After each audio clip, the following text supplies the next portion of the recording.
So it's not a job, it's a calling, and we need to remember that. We are now going to start session 2 called Know It: How Workforce and Economic Development Impact Health Outcomes. We have a really incredibly impressive panel to talk about that. We welcome Louisiana Economic Development Secretary Susan Bonnet-Bourgeois, Louisiana Workforce Commission Secretary Susanna Schoen, Strata Education Foundation CEO and former head of the Baton Rouge Chamber Stephen Moray, and moderated by dear friend and colleague Beverly Haddell of Secretary Consulting.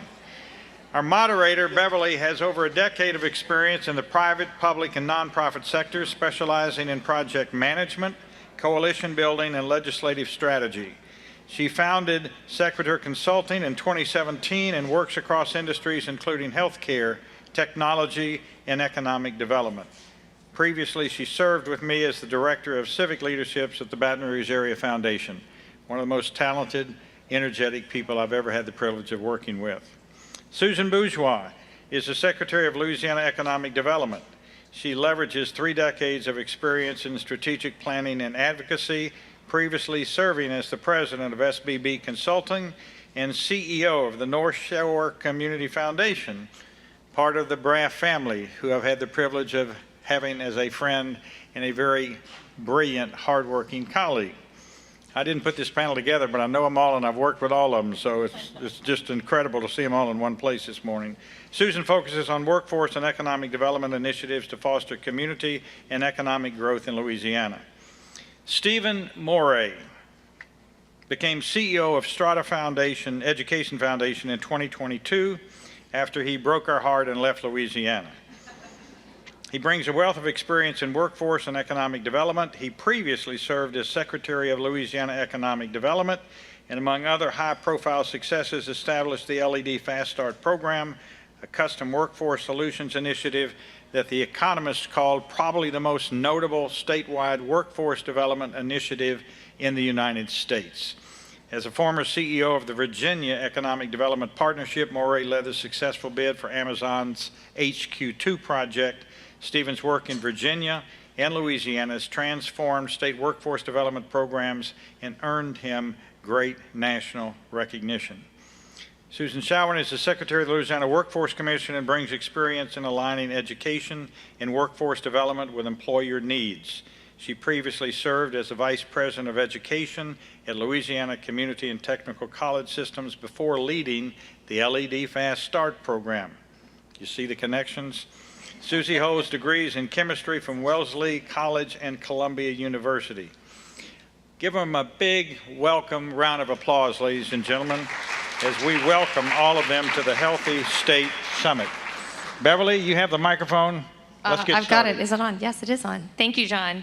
Well, first of all, thank you to Ochsner and the rest of the Healthy State team for inviting me to moderate this panel of complete rock stars, thought leaders, doers. It's a really big treat to have Stephen back in town and to have these 2 amazing female leaders in our state. So the topic that we're going to be discussing over the next 45 minutes or so is why it is important for Louisiana to have a robust, well-trained workforce, and what we can be doing better as a state, as business leaders, as community leaders in this room, not only to help prepare our young people for success in the working world, but also to make sure that businesses who want to locate in Louisiana, grow here, stay here, have that educated, well-trained set of workers to choose from. Some of you may kind of wonder what workforce development, workforce training has to do with Healthy State and the overall physical health of our state. One of the things, I've sort of been involved in the Healthy State Initiative since its early planning stage as a consultant to the Ochsner team. And one of the things that really impressed me most about the Healthy State Initiative was that, you know, instead of just jumping right in and saying, this is what we think we need to do in order to improve the health of the state, they started off by really digging into the data and looking at why we are at the bottom of every health ranking list and what are the drivers that put us at the bottom of that list. And so in developing the sort of key themes that Matthew and Dr. Grimes touched on in the beginning of the day, that was all driven by the data. And the data is very clear that there is a very strong connection between workforce opportunities, job opportunities, economic success, and the overall health of our state and our people. People with lower incomes and less educational attainment have poorer health outcomes than those with higher educational attainment and higher incomes. Higher educational attainment is associated with better jobs, higher earnings, better health literacy, and alternatively, people who do not have those economic opportunities end up as our smokers, as our people who are struggling with cardiovascular disease, behavioral health issues. So the connection is very clear, and for that reason, we wanted to spend an hour of your time today talking to these leaders who are working in the trenches every day on helping to grow those workforce training programs and those job opportunities so that you can sort of see the linkage between those two things. So without further ado, I want to get going, and we're going to do a couple individual questions and then a couple of questions that I'll just pose to the group. So Susan, I thought we would start with you. Your agency is on the front lines helping to recruit businesses to the state of Louisiana and making sure that as a state we can offer them what they need to grow and remain in Louisiana.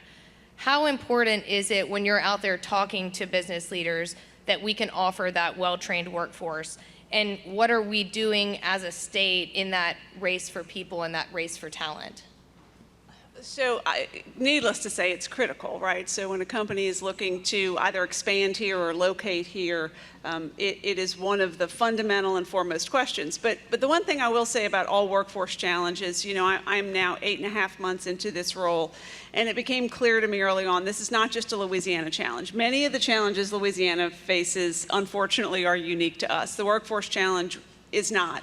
And I would offer just the contrary. It is actually one of our greater assets when it relates to economic development and recruiting, because what we hear from our companies that come here is that our day one, and I attribute this in large degree to our Fast Start program, which is attributable to Stephen, which is also attributable to Susie, but the quality of our Fast Start program is such that our large employers in this state will say their day one employees are great. Louisiana has a real asset in our workforce and their ability for us to turn out day one employees. Where they're seeing our real challenge lie in Louisiana is that next level, not mid-career, but sort of one step up from it's not entry level, you know, and it's all part and parcel of our challenge of our out-migration, right? Louisiana is the only state in the South losing population. And also what we've all known and wrung our hands about for a long time, our brain drain, right? We educate kids and they leave and they get their first job someplace else, and the challenge to get them back. And so all of those things that sound as disparate issues are actually all very related, right? That very 28 or 30-year-old who moved away is that next stage career person our companies need to come here so they can promote and train to be in higher levels of management and ultimately further up in their industry or their company. But so it's the good and the bad, if you will. It's our rankings and our outcomes and our perception and reputation for our workforce, our day one ready workforce is actually very good. It's that next level where we're struggling more than people realize. And just kind of related to that, I think, you know, a lot of people, when they think of the Louisiana workforce, they think that what we have to offer is, you know, great oil and gas workers, petrochemical workers. They think of more of those sort of physical type of jobs. How are we doing in the race for talent when it comes to tech jobs, or, you know, when we look at sort of modernizing our workforce? Is that an area where we're further behind than other states?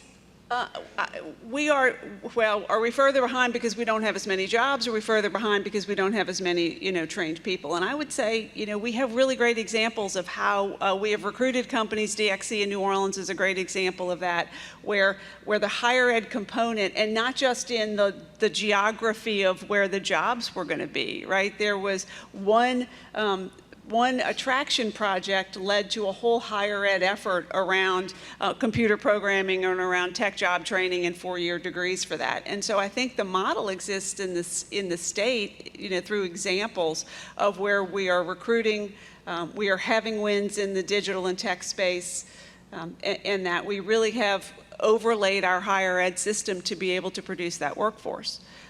The interesting component for us sort of on the next frontier, and I think Louisiana's going to have a really strong opportunity here, is when you look at AI and you look at the reality of what AI workers look like. And if you hear data center, you think those don't produce jobs. But, Northern Virginia, and Stephen can speak to this even more so than I can, AI jobs, and particularly in these big AI data centers, are really this perfect confluence of a technical worker, right, who is more trained with some basic knowledge of tools, right, and just the ability to do hardware work, coupled with some level of technology education. And it really is the perfect confluence of sort of a blue collar and a white collar job turned into a really high quality opportunity. And I think Louisiana is really, we're on the precipice of some really big work in that space as well. Great, thank you. So Susie, as Secretary of Louisiana's Workforce Commission, you have a huge job, and so you're tasked with, just to start, it's a lot. But you're tasked with helping Louisiana's residents find employment opportunities that match with their skill set, and at the same time, working with the business community to make sure that when they have a need, that they have a pool of talented individuals with the right skills to choose from. Can you talk about what your agency is doing day to day to help the residents who are looking for jobs and to help match them with employment opportunities? Absolutely, and it's a great question. One thing that we're really experiencing a culture shift with the Louisiana Workforce Commission is a focus on employer demand at the outset. We are really intent on making this a demand-driven workforce system, really starting with the employment needs. And if we do that and then help advise our young people properly, then we solve that skills mismatch problem. Because if people know ahead of time that the job's there and what that job is, then we can develop the skill sets that are going to allow them to have that upward mobility that they need. What we're experiencing right now is a situation where we already have, though, a very significant mismatch between the skill sets of people looking for work and the skill sets that employers are seeking. And it is not my job to persuade employers to hire people with skill sets that they don't need, or to value skill sets that they don't intrinsically value as part of their business model. It is my job, though, to help people who don't have the skill sets that are in demand to acquire those skill sets. So again, by focusing on the demand side, we can really help move our people who don't have the skills that are in demand through programs, provide them with wraparound services like opportunities for affordable childcare and transportation services that will allow them to overcome the barriers that are currently preventing them from getting the skill sets that they need.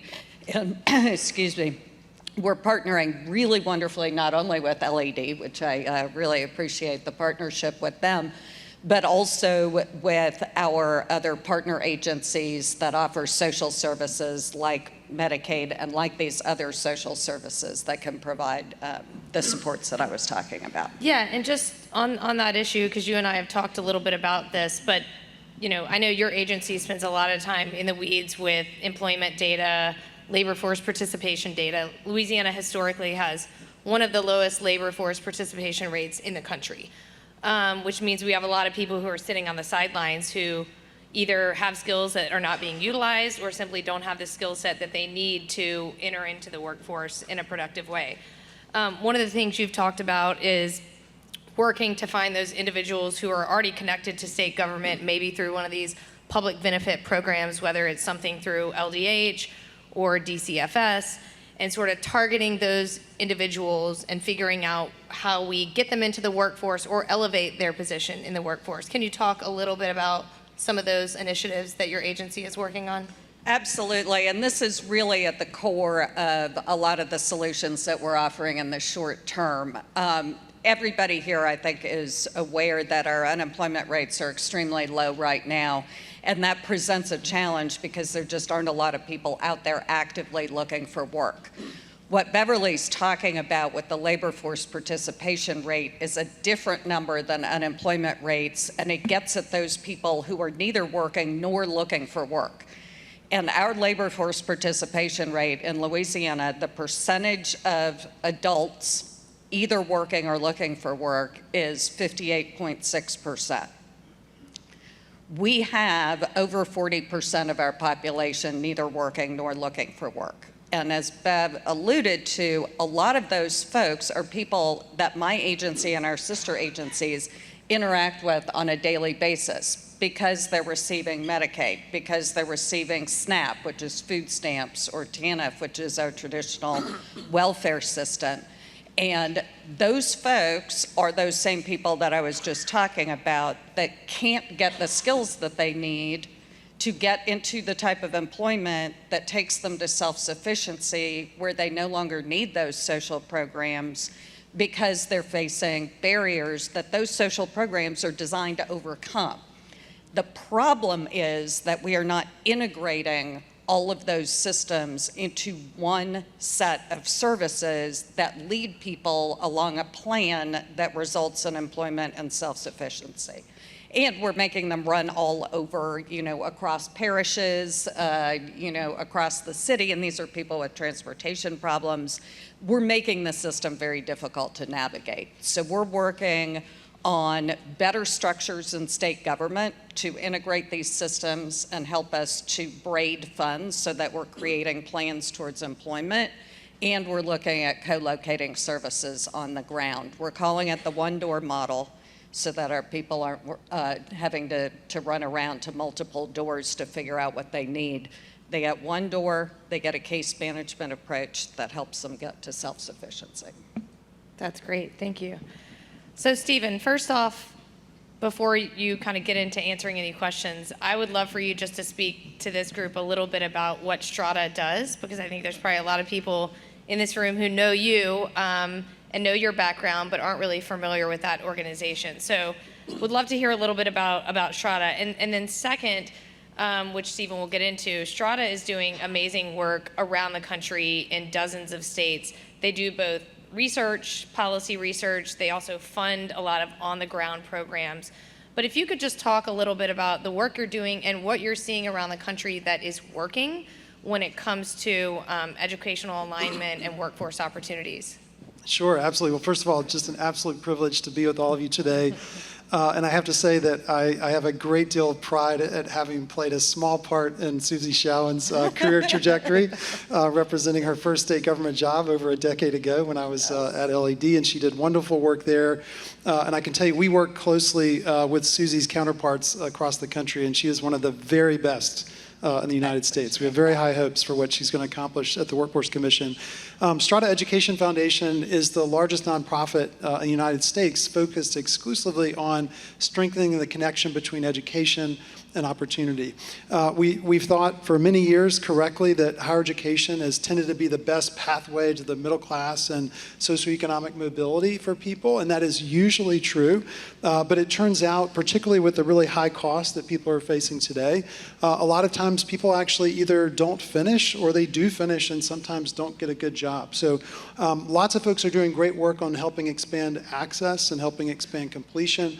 Our entire focus is helping make sure that if someone does pursue some kind of post-secondary education credential, that they have a good job opportunity on the other end of that. So as Bev mentioned, we do that work. We do a variety of things as we advance that work. We do actionable research. If you've read anything about underemployment in the last year, it was probably a Strata research project. It's been in basically every major publication, from the Wall Street Journal, the New York Times, Washington Post, NPR, and beyond.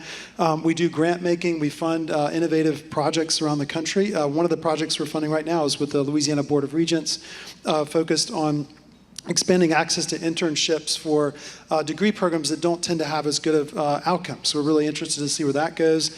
We have an HBCU initiative. We're working with roughly half of the nation's 101 historically black colleges and universities, including Grambling University and Southern University New Orleans in Louisiana. We've got scholars at both of those institutions. We invest in startups. We own a bunch of other nonprofits, do work in this space. We're actually, I realized the other day, we are actually in every You're state. not busy at all. we're actually in every state in America right now in one way or another, and certainly excited about doing more in Louisiana. Bev, you asked about what are some of the good things that are happening around the country. Let me just first say, to Secretary Bourgeois' point, talent-related issues have become the dominant driver of economic development decisions. When I started as CEO of the Baton Rouge Area Chamber 20 years ago, in 2004, actually roughly almost to the day, as CEO, talent was definitely a top 10 issue, but it wasn't really the number one issue. Companies tended to talk more about utilities and taxes and site issues, and all those issues certainly still matter. But over the last 15 years, talent has really become number one for almost every major economic development location decision. And that's really shifting states in general to focus more on talent. The other thing that's really making it kind of come to the forefront is the rising cost of higher education. And in many cases, people feeling like, hey, I can't get a good job with only a bachelor's degree. Now I'm going to go take even more debt and get a master's degree. This has really become one of the dominant issues of our time. States across the country are struggling with this issue. So there's no one who's nailed it just yet. But I'll certainly share a few examples. Some of the states that are doing some of the best work are actually right in the neighborhood of Louisiana. So, for example, Texas is one of the very best states, if not the best in the country, at what they've done in their education and employment data systems and linking those things up to help identify gaps, help people to make better informed choices about post-secondary education. I'm very bullish about what Secretary Shawen's team is doing in that regard with the unemployment insurance wage records, and also I think the Louisiana First effort is a promising opportunity there as well. When you look at quality coaching, Mississippi, my original home state, is actually almost done putting a career coach in every single public high school in the state. I think they're going to see some really, really interesting outcomes for that. One other area I'll just touch on is work-based learning opportunities. While getting a college degree or some kind of post-secondary education credential is really valuable, it turns out that people that have some kind of paid internship in college tend to have massively better outcomes. Like nationwide, we've got roughly a 50% underemployment rate for new college grads. Those people that complete at least one internship are less than 50% less likely to become unemployed. So we're seeing states like Virginia and Nebraska that are doing some innovative things there. Great, thank you. And we'll come back and talk more about the educational opportunities, especially for high school students, but I know that's a major focus area for this administration, and I'm working with LDOE on some of those efforts, so we want to talk about that more. Turning back to Susan and Susie. So as you guys were both describing what your agencies are doing, I'm sitting here thinking, well, you're doing a lot of the same stuff. You're focused on a lot of the same things. So I have heard that your agencies are really working to collaborate more than they have in the past, which, having worked in state government, I know is not as easy as it sounds to get two state agencies sort of pulling in the same direction and talking to one another. But can one or both of you talk to that collaboration across the agencies and what is sort of changing under this administration versus what we've seen in the past? Sure, and I'll start. We do consider ourselves as doing two parts of the same job. So I do really want to emphasize that. You all know that I'm an economic developer by history, and I consider myself still an economic developer. I will say that this administration has really successfully fostered a spirit of collaboration among all of the state agencies, and it's really been a true pleasure, and I credit Governor Jeff Landry directly with this, a true pleasure to serve on this cabinet with this group of people who are all totally motivated to improve the lives of our Louisiana people and get the bureaucracy out of the way of that. There are a few ways in which we're collaborating pretty productively. We are working on some strategic alignments so that I make sure that our workforce efforts are matching with the industry goals that Susan is setting for her team. But we also recently, in the last legislative session, received some new direction from the Louisiana legislature in the form of Act 330, which makes me and the Louisiana Workforce Commission the quarterback for business workforce solutions. Previously, that was not defined in law either at the state or the federal level. People generally think of the work of agencies like the Workforce Commission as putting people to work, but not working with employers to find the full spectrum of employment and talent needs that they have. So with that new charge, I am able to work directly with LED as they get project wins coming into the state. I can work directly with them to help meet the overall needs of those projects in terms of workforce, which, as you just heard, is a major concern when people are deciding what to do with an economic development project. And then finally, and this is going to sound sort of really trivial and maybe granular, but I firmly believe that it's little pieces of work like what I'm about to describe that truly make things work and truly allow us to build the kind of government systems that do more with less. And that is, we all have a bunch of people on the ground who meet with employers on a regular basis and ask them a bunch of similar but not identical questions. And we don't coordinate those efforts. We might go on the same day to visit the same employer and ask what could be one set of questions. And so working on coordinating efforts like that, where we can divide and conquer a little bit, share some information, make referrals back and forth, and reduce the burden on our employers of constantly meeting with various people who don't know what the other ones are doing. Yeah, so I would echo that, and I'll say it far less articulately. You know, what I always say is there's really no unscrambling this egg, right? There is no clear distinction or definition between what is squarely in Susie's shop as it relates to workforce development and economic development and landing employers here. So we have there is no unscrambling this egg, right? But to Susie's point, both the practical insistence from the governor, but the philosophical commitment from the governor to have his cabinet act as what I say all the time is we take a whole of government approach. I mean, there's no doing economic development singularly or siloed. At the end of the day, for us to land good projects and for us to have impactful projects that will make transformational change in this state, in any single community or beyond, requires the Workforce Commission.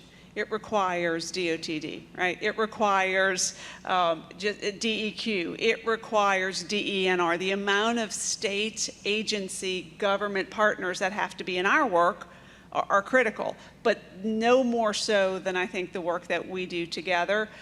So to say that we're coordinating and collaborating sounds like good buzzwords, but it really is. But to your point, it's sort of two sides of the same coin. Great.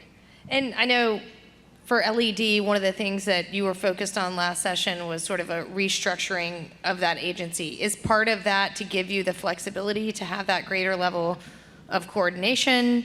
Is that related to this at all, or is that more just about giving you more flexibility to sort of go out there and attract those companies? Yeah, the restructure was really about creating a more highly functional agency and an agency that could work maybe in many respects a little bit less like a government agency and more be more responsive to business, because at the end of the day, if we can't, if I'm responding at the speed of government instead of the speed of business, we're going to lose all day long. So our restructure was much more about making the agency more high functioning.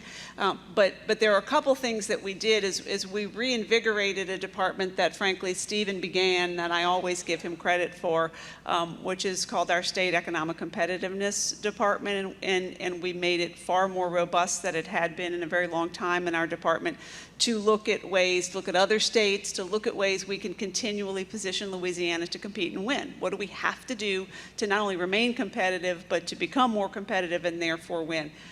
So I say all that because part of the recommendations that are coming out of that shop, and the governor and I are in full alignment on this, is what will likely become an executive order in the not too distant future that really creates a formal, we call it a strike force, but a formal actionable team around these kinds of projects. So the restructure was really about positioning us to do this kind of thing, but you will see more coming.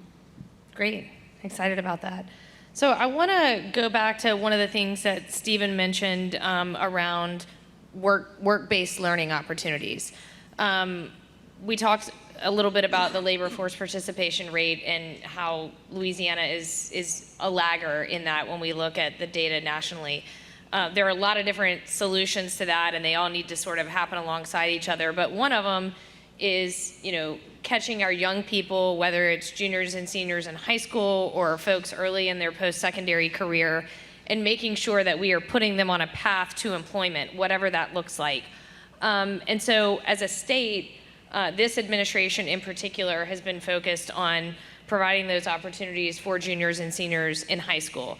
For those of you who follow sort of education policy, our state BESI board recently overhauled our accountability system in a way that hopefully will encourage high schools around the state to want to offer their students these opportunities. They will get sort of additional points for that, and they will be rewarded financially. But our community college system and our four-year institutions, they also need to be working alongside business to provide those work-based learning opportunities. And as I have seen firsthand, that work is really hard work. It's hard to get employers to buy into investing the time and resources to launch an internship program, much less a registered apprenticeship program for a 17-year-old. It's not easy, it takes time, and they really have to be committed to that. And on the flip side, it's hard to get public high schools and public universities to invest in those programs as well, because there are a lot of organizational barriers and it's expensive. And so I wonder, Stephen, from your work around the country, what is the special sauce that makes these things work, and what are the key ingredients to success for these types of programs as we look to launch them in Louisiana and scale them up? Well, Bev, let me first say it's really hard. Yeah. I know enough to say it's really hard. We've been there's quite a trend developing where a number of states from, I mentioned Virginia, Nebraska, California, there are others, Hawaii, some others are looking at like a big push around work-based learning. And while there's a growing sense of how important it is and a real desire to expand participation, what is kind of missing is sort of the model for how to do that, right? So right now, you have a lot of in particular, some of the larger employers that have a lot of early career hiring needs. They're highly motivated to have those internship programs because they fuel a huge chunk of those early hires. You can think about like the big four accounting firms or the Exxon Mobils of the world, those really major employers.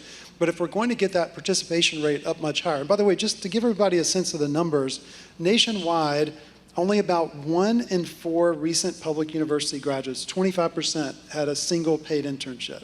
75% did not. Now, some of the others had an unpaid internship, but it's still, I think, less than half overall have any work-based learning experience. I mean, can you imagine spending tens of thousands or hundreds of thousands of dollars on a degree, hoping to do a good job when you finish, and you never have a work-based learning experience? So there's a big focus right now on essentially trying to figure out the models that would help people to expand access. We think that part of the answer is going to be intermediaries that help make the jobs of both employers and the institutions easier in terms of both recruiting students, maybe serving as employer of record for those students to make it easier on the employers, because one of the biggest challenges actually is just a burden for them.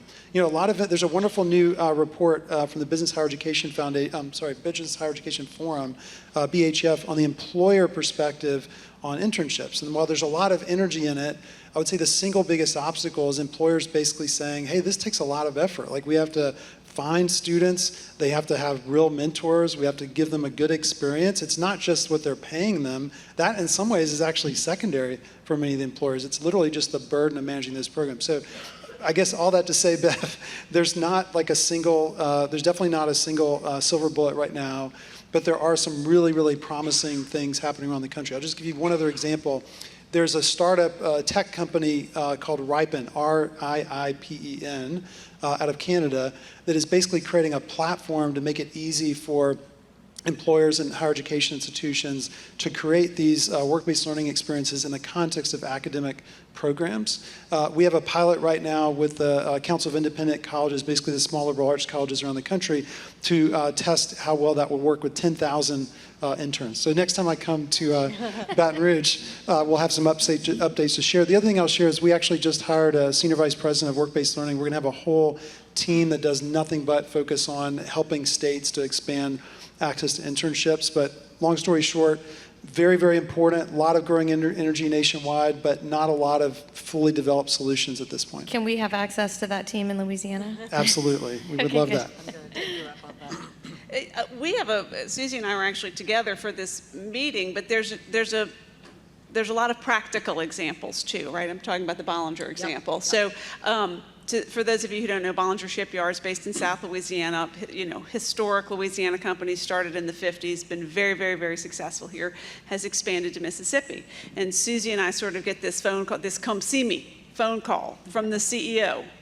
And so Susie and I went together. It was actually great because we got time to spend together on the ride. But what he told us, Mississippi was doing for him, and it pains me to use Mississippi as my example right now. I just want y'all to know that. But in his expansion, what Mississippi did was that they basically got the parameters of what he needed for employees, and they did a training boot camp is what they called it. But the critical difference is that they paid the trainees. So they were learning the entire time. It was an experiential training program, but they were paid the starting hourly wage of the job during the training program. And it wasn't high dollar. No.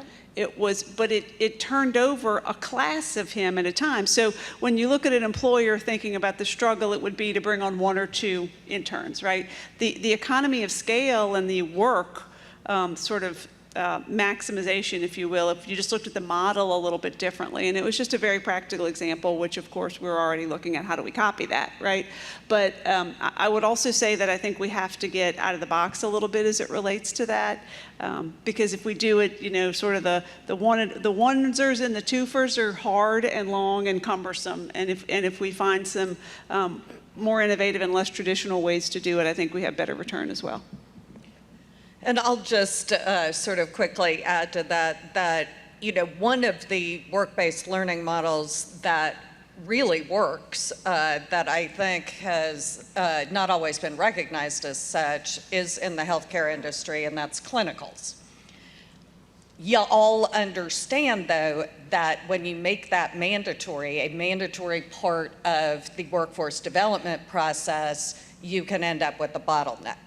But nevertheless, it really is an excellent example of how these things can be built into an employer's way of doing things and built into an educator's way of doing things in a way that really ensures that every person has that opportunity. So I did want to call that out. I did also want to say that we're working with a number of industry associations who are open to the idea of serving as the intermediaries that Stephen was talking about. I think it's absolutely true that when you can have somebody serve as the employer of record, particularly for very young students, you reduce some concerns that your insurance companies might be raising. That can be a real barrier for people in certain industries.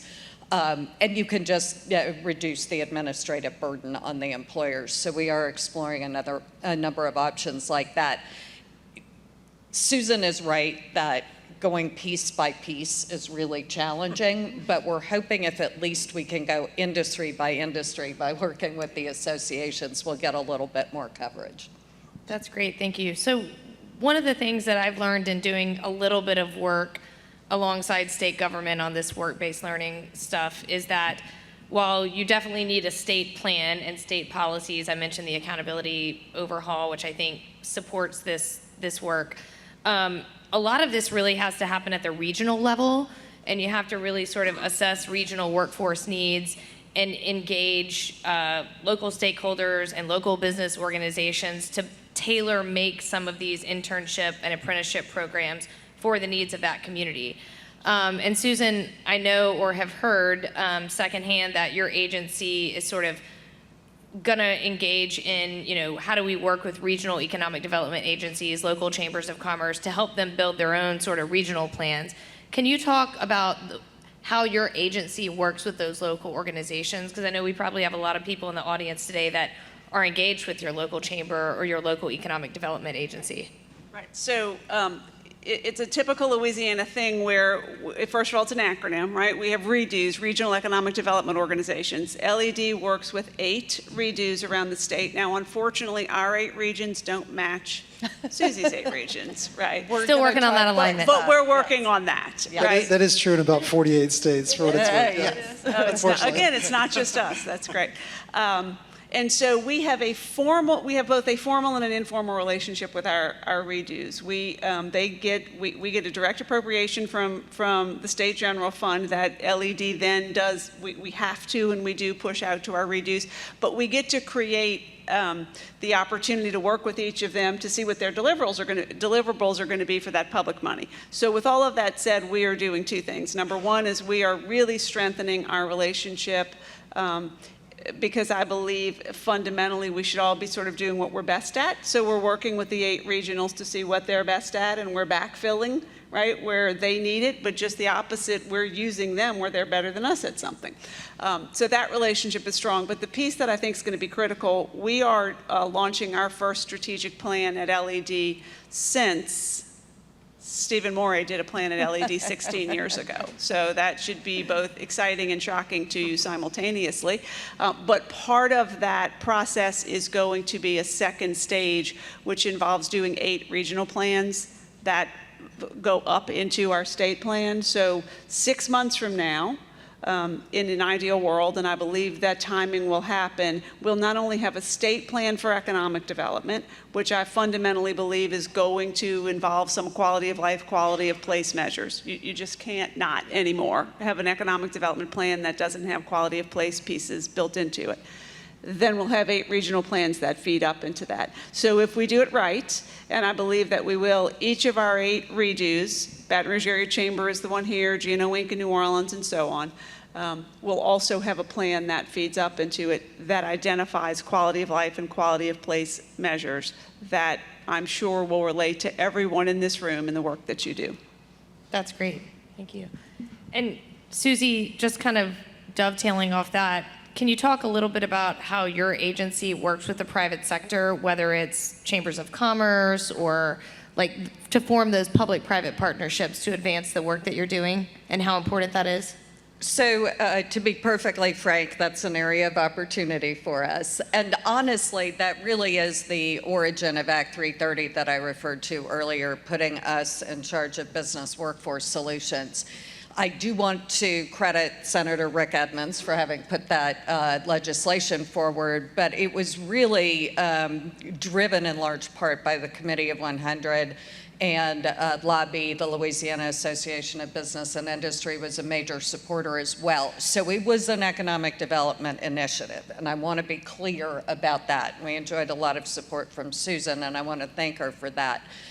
But that legislation putting us in the driver's seat for business workforce solutions is what's giving us the leeway. There's additional authority as well as additional responsibility that comes with that legislation to really start working directly one-on-one with employers to help to meet their needs. We often talk about workforce development as if it's only education and training and only new entrants to the workforce, but we need to help our employers with the whole shebang. And Susan articulated that really well earlier about like that one level up. You know, we get a lot of people into entry-level jobs and then they almost stay there, right? And we've got to get people moving up that ladder. So there's a lot of work that remains to be done that needs to be done directly with employers. The regional aspect of that, the importance of that cannot be overstated. So that legislation puts us, or gives us the responsibility to create regional workforce contacts for our employers in the 8 regions that Susan uses, because that's the way it's going to make sense. And we are very interested in having those folks be directly, if not part of the regional economic development organizations, certainly tied at the hip with those folks. Great, thank you. So Stephen, Strata has been doing the work that you're doing for a long time, and so you guys obviously take sort of the long game approach to this work. One of the challenges with any real state public policy is that nothing happens overnight, and it takes a while to implement it, but then it takes even longer to really figure out if it's working and to measure success. So as you look at the work you're doing around the country and the states that are doing well, and you look at the work that's still to be done in Louisiana, how can we sort of make sure that we're measuring our success along the way and then tweaking the work that we're doing to change away from what's not working or to double down on what is working? Is it all around the data, or sort of how do you view success? So I think the data is absolutely foundational. So connecting those post-secondary education completion records with employment outcomes is the foundation of this, because otherwise you don't really know what's going on. You need to understand, and this is critical, not just how much people make when they finish, but what are they actually doing? Like, what jobs do they have? And this is why one of the many reasons I would compliment Secretary Shallon's efforts is that Louisiana is one of the states that's looking to kind of lead the way with capturing not just earnings of completers, but occupations as well. This is absolutely essential, because if you sort of think about, there's always, you can go all across Louisiana, by the way, all across America, and if you pick like 10 random large employers and say, are there any places where you're not getting your talent needs met? Almost all of them will say yes.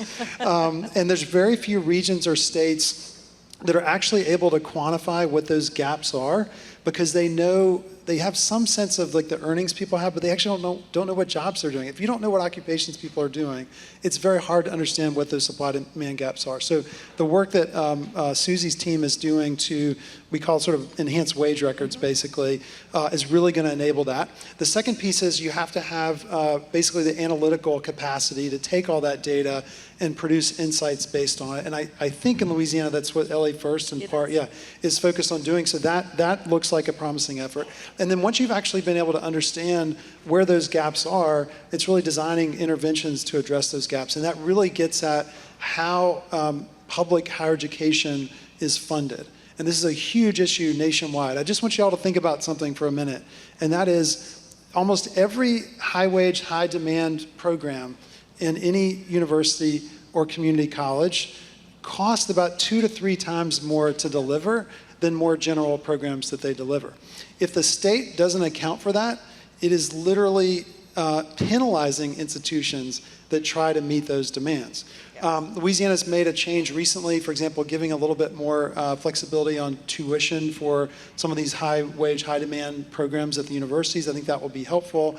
But this is an issue all over the country where legislators will say, hey, we really want you to meet these needs, but institutions actually need these, let's say, I don't want to call it any particular programs, but let's just say the less demand programs that cost less to deliver, they actually need that to sort of transfer dollars to pay for these higher cost things. So this really ultimately is going to be not just kind of a coordination and alignment question, but really a funding model question for public post-secondary education in Louisiana. The one other thing I can't help but say, I just have to point this out, Louisiana for several decades has had a very imbalanced post-secondary education system. If you look at let's say Texas or Florida, 2 of the fastest growth, explosive economies in the South for decades, right?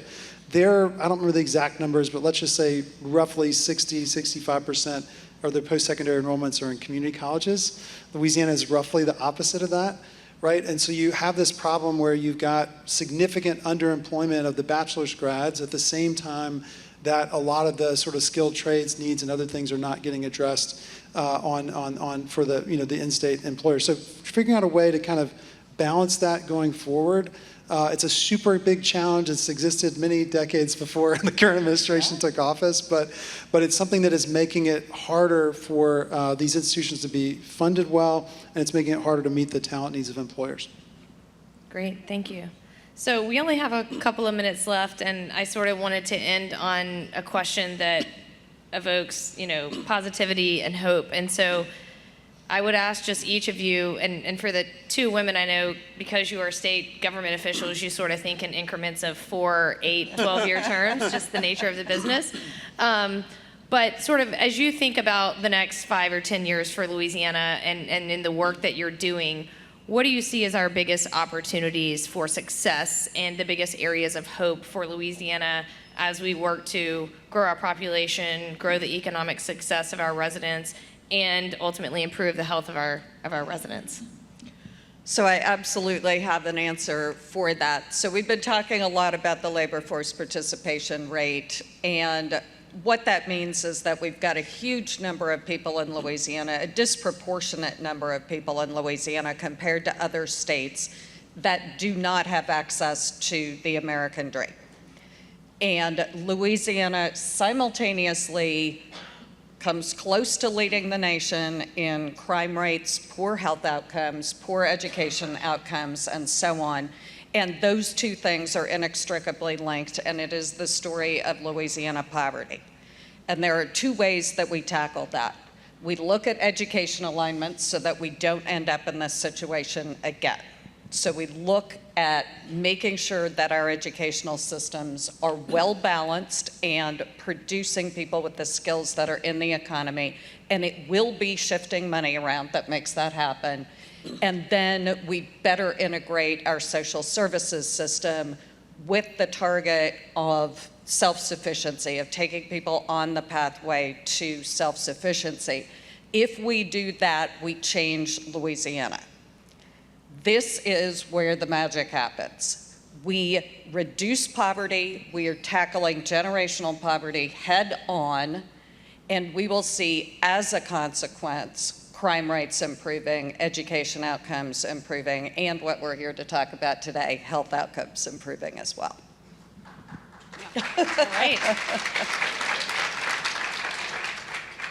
Yeah, I would say to piggyback off of and relate to what Susie said, there are two things. You know, I say this oftentimes in speeches. First and foremost, while Louisiana has some reality challenges, right? I'm not completely Pollyanna. We have a perception and a narrative challenge as well. And that we oftentimes as Louisianians are our own worst enemy, right? We repeat our negatives, we embrace them, we wring our hands, and we carry it with us like luggage, right? And the truth be told is we have a narrative problem in addition to some of our realities. So first and foremost, our department is really looking at how we sort of be the standard bearer for changing the story we tell about the opportunity in Louisiana. So first and foremost, that's the high level piece of the work of our department is to change the narrative about the Louisiana opportunity, number one. But then on the, sort of at the other end of that spectrum is the highly practical, how do you measure, what do you measure, how do you grade the impact of your work?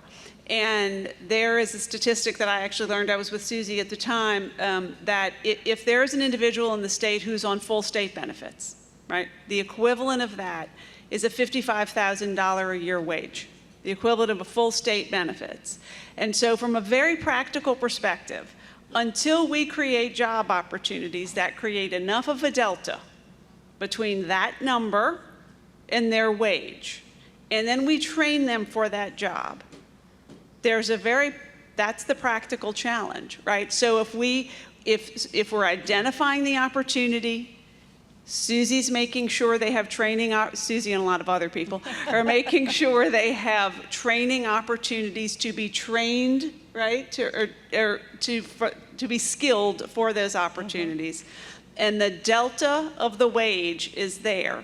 That's the practical measure of how we succeed. And so those are the two on the philosophical end, and then on the practical end is what we're looking at and measuring every day. Great, thank you. Stephen? Bev, I would just first say I'm leaving a lot more optimistic. Hearing Susie and Susan talk about their plans as well as the obvious partnership and collaboration and coordination they have, I think is great. The other thing that's important to note is while there are some big challenges, there are a lot of really great things that are happening or that have happened, right? The TOPS Tech program, the MJ Foster program, the Fast Start program, the work that Susie's team is doing on enhanced wage records and also coordination with the social services things she talked about, all terrific things. When you look across the country, There are some states doing better than Louisiana in some ways, but on the things we're talking about here, there's no single state that you could say has established itself as the national leader. There is still room to do that.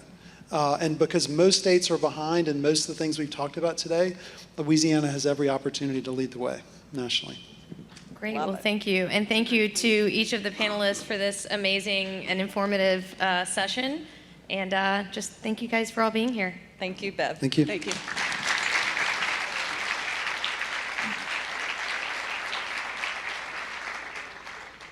Aren't we blessed that we have people so talented and passionate about their work who wake up every day trying to change and make our state better with all your help? Thank you all again for what you do each day. We very much appreciate it.